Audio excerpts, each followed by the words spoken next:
Perek Gimel Mishna Aleph. In this Mishnah we discuss a nekev, a hole in a kli.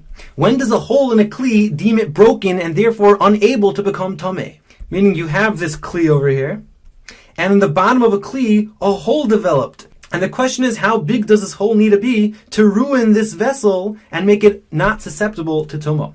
So the Mishnah differentiates. Let's read the Mishnah. Shir kli cheres l'taher. The shir, the measurement of a hole in a kli cheres, an earthenware vessel, l'taher, to make the vessel tahar. So the Mishnah differentiates. Ha'asoi l'oicholim. If the vessel was made to hold food items, shi'uroi bezesim, then the measurement of the hole needs to be the size that lets olives out. And if the hole in the bottom of the barrel or the bottom of the kli lets olives out, then most people throw away this type of vessel, and therefore it's deemed broken and tahar. Even if you've used this kli to hold pomegranates, and therefore the hole the size of an olive doesn't make it unusable, nevertheless, since most people throw out vessels with such big holes, it's considered broken and tahar. Now, if you redesignate this kli to hold your pomegranates, then this hole is not considered big enough anymore, and now it's susceptible to tumah once again. So that's the halacha with regards to the vessel made to hold eicholim, food items. And that's why this kli is green, because the hole needs to be the size of an olive, which are green. However, if you have a kli that's made to hold liquids, so obviously the size of the hole is going to be less to ruin it, because you don't want the liquid to spill out. It will make a sticky mess.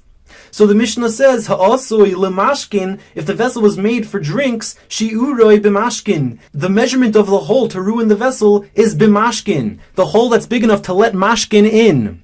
I'll say that again, to let mashkin in. Look at the picture, to let it in, not to let it out. Now this is quite important. Whenever we talk about liquids leaving out a hole, there's always two options. There is something called moitzi mashke, and there's something called koinis mashke. Koinis mashke. Moitzi mashke is the hole that lets liquids exit. Koinis mashke is the hole that lets liquids enter. Which hole is bigger? Scientifically speaking, if the hole is large enough to let liquids enter, then it automatically is big enough to let liquid exit. This hole is automatically going to be the bigger type of the hole. Because if the hole is only big enough to let liquids inside of it exit, then the hole won't be big enough for liquids to enter.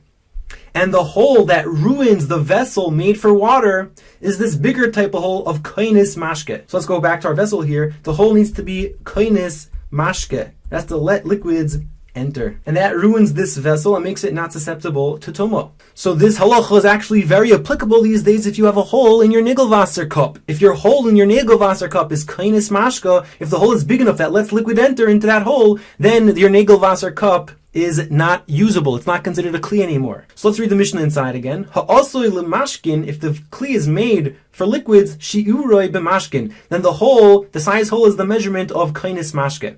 Ha'asoi l'kach u'l'kach, if you have a vessel that's made for food items and for drinks, so the Mishnah rules, matilin oiso, you place on the vessel l'chumra, to be machmir bezesim, to require the hole to be as big as olives before deeming it broken, and therefore it could still be tameh, it will still make all your foods tameh until the hole is that big of olives, and at that point the kli is considered broken. Now it's your turn to read the Mishnah.